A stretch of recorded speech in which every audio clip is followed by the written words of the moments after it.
من عيط يا ابوي يا ابو واحد يقول يا فرج انا داير والله الله اكبر ما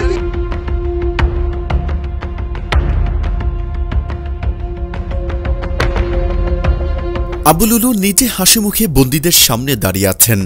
বন্দুক তাক করে বলছেন, আমার কাজ শুধু হত্যা করা। এরপরই গুলির শব্দ। পাশে দাঁড়ানো সঙ্গীরা উল্লাসে চিৎকার করছে। এরপর একের পর এক মৃতদেহ পড়ে যাচ্ছে মাটিতে। কেউ কেউ গুলি খেয়ে লুটিয়ে পড়ছে, কেউ আবার বাঁচার আকুতি জানাচ্ছে, কিন্তু কেউ বাঁচছে না।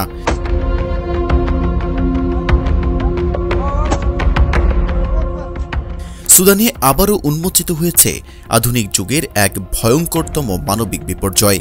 পশ্চিম দারফুরের এল ফাশের শহরে র্যাপিড সাপোর্ট ফোর্সেস এর কমান্ডার আবু লুলুর নেতৃত্বে সংঘটিত হত্যাযজ্ঞে একদিনের মধ্যে শত শত মানুষকে নির্মমভাবে হত্যা করা হয়েছে।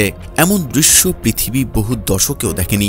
আন্তর্জাতিক সংবাদ মাধ্যম বিবিসি ও ডয়েচে ভেলের প্রতিবেদনে বলা হয়েছে, এই হত্যাকাণ্ড শুধু রাজনৈতিক প্রতিরোধ নয়, এক ধরনের গণহত্যা যা ভিডিও করে সামাজিক যোগাযোগ মাধ্যমে প্রকাশ করেছে নিজেই। প্রচারের জন্যই যেন এই হত্যাযজ্ঞ।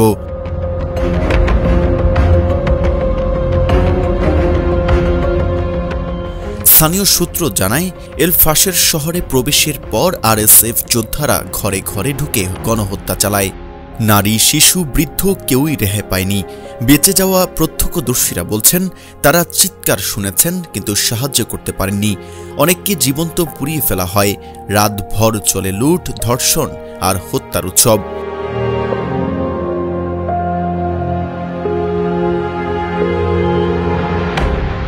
স্যাটেলাইট চিত্র বিশ্লেষণ করে আন্তর্জাতিক মানবাধিকার সংস্থা হিউম্যান রাইটস ওয়াচ জানিয়েছে, দারফুর অঞ্চলের কয়েক ডজন গ্রাম সম্পূর্ণ ধ্বংস হয়ে গেছে।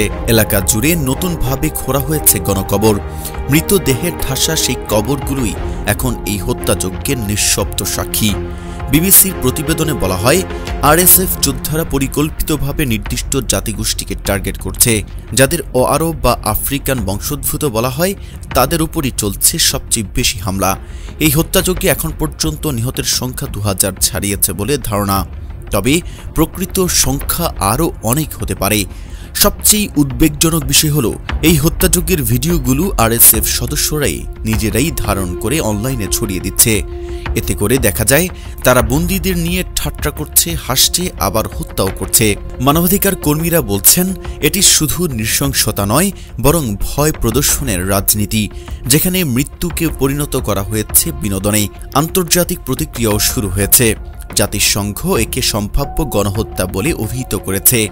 ইউরোপীয় ইউনিয়ন ও যুক্তরাষ্ট্র জানিয়েছে, দায়ীদের আন্তর্জাতিক অপরাধ আদালতের আওতায় আনতে হবে। কিন্তু এখন পর্যন্ত সুদানের সামরিক প্রশাসন কোনো পদক্ষেপ নেয়নি, বরং তারা বলছে অভ্যন্তরীণ বিষয়ের সমাধান করা হচ্ছে। ডয়েচে ভেলের এক বিশ্লেষণে বলা হয়েছে, আবু লুলু এখন বিশ্বের সবচেয়ে ভয়ঙ্কর যুদ্ধাপরাধীদের একজন। ইতিহাসে এমন নজির বিরল। একজন ব্যক্তি নিজ হাতে শত শত মানুষকে হত্যা করে, আবার সেটি ভিডিও করে নিজের সমর্থকদের সামনে প্রচার করে গর্ব প্রকাশ করছে।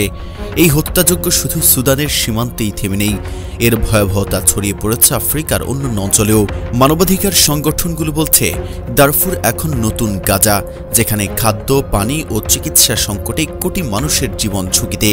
এক আন্তর্জাতিক বিশ্লেষকের ভাষায়, আবু লুলুর হাতে রক্তাক্ত হয়েছে শুধু দারফুর নয়, সমগ্র মানব সভ্যতা। আধুনিক যুগে এমন উল্লাসের সঙ্গে হত্যাকাণ্ড, এই যেন ইতিহাসের অন্ধকারতম দিনগুলোর পুনরাবৃত্তি। বর্তমানে এলাকাটি সম্পূর্ণ বিচ্ছিন্ন, যোগাযোগ ব্যবস্থা ভেঙে পড়েছে। আহতদের হাসপাতালে নেওয়ার উপায় নেই। মৃতদেহ পড়ে আছে রাস্তায়। সাহায্যের জন্য চিৎকার করছে মানুষ, কিন্তু কেউ সাড়া দিচ্ছে না। মানবতার এই বিপর্যয়ে গোটা বিশ্ব এখন প্রশ্ন করছে, একবিংশ শতাব্দীতেও কিভাবে এমন নৃশংসতা সম্ভব? আবু লুলুর হত্যাযজ্ঞ যেন শুধু এক ব্যক্তির উন্মত্ততা নয়, বরং আধুনিক যুগে বর্বরতার এক জীবন্ত প্রতিচ্ছবি, যেখানে মানুষ হত্যা আজ এক রাজনৈতিক উৎসব, আর নীরবতা তার সবচেয়ে বড় সহযোগী। সুদানের ভয়ঙ্কর যুদ্ধাপরাধী ও আরএসএফ কমান্ডার আবু লুলু অবশেষে গ্রেফতার হয়েছে। সরকারি বাহিনীর এক অভিযানে তাকে গ্রেফতার করা হয় এবং বর্তমানে তাকে কঠোর জিজ্ঞাসাবাদে রাখা হয়েছে। আন্তর্জাতিক মানবাধিকার সংস্থাগুলো ইতিমধ্যে এই গ্রেফতারকে যুদ্ধাপরাধের বিচারের পথে গুরুত্বপূর্ণ প্রথম ধাপ বলে অভিহিত করেছে।